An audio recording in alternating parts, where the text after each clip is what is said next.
Hey guys what's up. और I know video बहुत देर बाद आ रही है, बहुत टाइम बाद आ रही है क्योंकि मेरी एग्ज़ाम्स चल रही थी, इसलिए मैं वीडियो नहीं बना पा रहा था। लेकिन फाइनली मेरी एग्ज़ाम्स ख़त्म हो चुकी है और वीडियो आ चुकी है। और इस वीडियो में हम ब्रेक डाउन करने वाले हैं इटर्नल्स के फाइनल ट्रेलर को, जहाँ पे पहले ट्रेलर में मार्वल ने हमें बहुत कुछ नहीं बताया था, लेकिन इस ट्रेलर में मतलब मेनली सब कुछ ही बता दिया है कि इसमें विलन कौन होने वाला है, इटर्नल्स आखिर है कौन, उनको किसका हुक्म मानते, सब कुछ। और इसमें बहुत सारे क्वेश्चंस का आंसर भी दिया है, तो उन सब के बारे में भी बात करेंगे। तो डिटेल्स जाननी है, ब्रेकडाउन देखना है तो वीडियो के अंत तक ज़रूर देखना। और चलिए वीडियो को स्टार्ट करते हैं।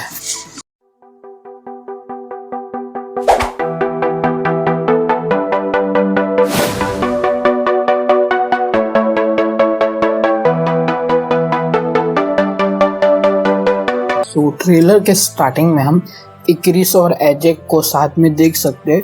और एजेक इक्रिस को कहते हैं कि कैसे 5 साल पहले थैनोस ने आधी पॉपुलेशन को गायब कर दिया था, लेकिन वहीं पे हम इंसानों ने एक स्नैप की वजह से आधी की पॉपुलेशन फिर से ले आए। बट वही सडन पॉपुलेशन को सडनली आ जाने की वजह से एक पावर या एक एनर्जी जनरेट होती है। तो इसकी वजह से शायद ऐसा हो सकता है कि अर्थ के डिस्ट्रक्शन में वो पावर कॉज हो, या तो डेवियंस जो अर्थ पे पहले से प्रेजेंट थे वो जग जाए और ह्यूमंस पे अटैक करने लग जाए। और फिर इक्रिस एजेक से पूछता है कि हमारे पास कितना टाइम है, तो उसी पे एजेक कहती है 7 दिन। तो इन्हीं 7 दिनों में उन्हें उनकी पूरी टीम बनानी पड़ती है, क्योंकि वो लोग सेंचुरी तक वो लोग आपस में मिले नहीं थे, जो आगे वो लोग ट्रेलर में भी कहते हैं, उसके बारे में हम आगे बात करेंगे। और तो और उन्हीं 7 दिनों में उन्हें डेवियंस को हराना पड़ेगा। और उसके अगले सीन में हम एक बड़े से ओशन को एक लैंड के साथ मिलते हुए देख सकते हैं। और ये शायद से वही पावर की वजह से हो सकता है जिसकी बात एजेक कर रही थी, या तो ये कोई डेविएंट कर रहा है। और अगले सीन में हम सर्सी बैकग्राउंड में कहती है कि वो लोग इटर्नल्स है और वो लोग अर्थ पे 7000 साल पहले आए थे इंसानों को डेवियन से बचाने के लिए। और उसी टाइम पे इस सीन में इक्रिस अपने सूट में होता है और एक डेविएंट मॉन्स्टर के साथ वो फाइट कर रहा होता है। और उसी फाइट में वो अपनी आइज से लेज़र निकालता है सुपरमैन के जैसे। और भाई इस ट्रेलर में भाई इक्रिस को बहुत ही ज़्यादा ऑसम दिखाया गया है।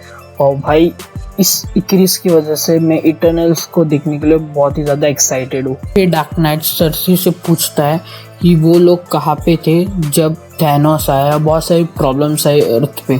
तो तब सर्सी रिप्लाई करती है कि उन्हें ये इंस्ट्रक्शन दिया गया था कि इंसानों के बीच में तब तक इंटरफियर नहीं करने का जब तक डेवियंस का मामला हो। और फिर डार्क नाइट पूछता है कि किसने तुम्हें इंस्ट्रक्ट किया गया था, तो उस पर सर्सी कोई रिप्लाई तो नहीं देती है। लेकिन अगले सीन में हम सर्सी को एक सेलेस्टियल के साथ देख सकते हैं, और इसी सेलेस्टियल के ब्लूप्रिंट हमने इस सीन में देखा था।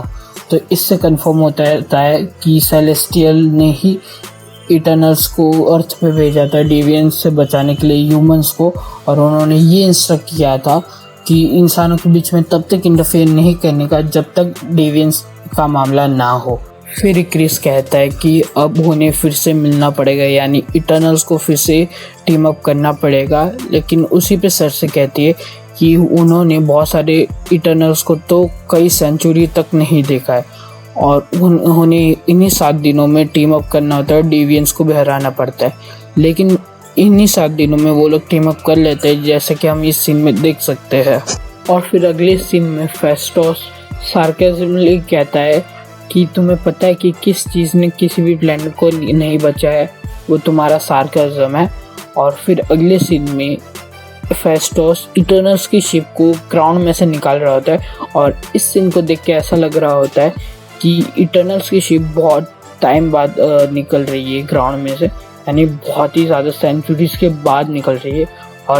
और शायद से ये लोग शिप को इसलिए निकाल रहे हैं ताकि वो लोग बाहर जाके इस सेलेस्टियल के साथ मिल पाए और डेवियंस को हराने के लिए कोई प्लान बना पाए। और फिर थैना कहती है कि जब इटर्नल्स अर्थ पे आए थे तो तब से वो लोग ह्यूमन से लव करते थे, और कहती है कि जिस चीज़ से तुम लव करते हो उसी को तुम प्रोटेक्ट करते हो। और उसके बाद हमें कुछ बहुत ही ज़्यादा अमेजिंग शॉट्स दिखाए जाते हैं और उसी शॉट्स में से हम सरसी को एक इटर्नल्स के शिप के अंदर देख सकते हैं जहाँ पे वो शिप बेकार हो चुकी है, खंडर हो चुकी है, लेकिन सरसी के एक ही टच की वजह से वो पूरी की पूरी शिप फिर से ठीक हो जाती है। और हमें एक और सेलेस्टियल का एक क्लियर लुक देखने को मिलता है जिसमें वो एक गैलेक्सी को क्रिएट कर रहा होता है। और फिर हमें कुछ सीन्स में कुछ इटर्नल्स कुछ डिविन मॉन्स्टर्स को मारते हुए देख सकते, जिसमें से वो लोग अपनी पावर्स को यूज़ कर रहे होते, जिसमें से होते हैं किंगो, थैना, इक्रिस, मक्कारी और गिलगामेश।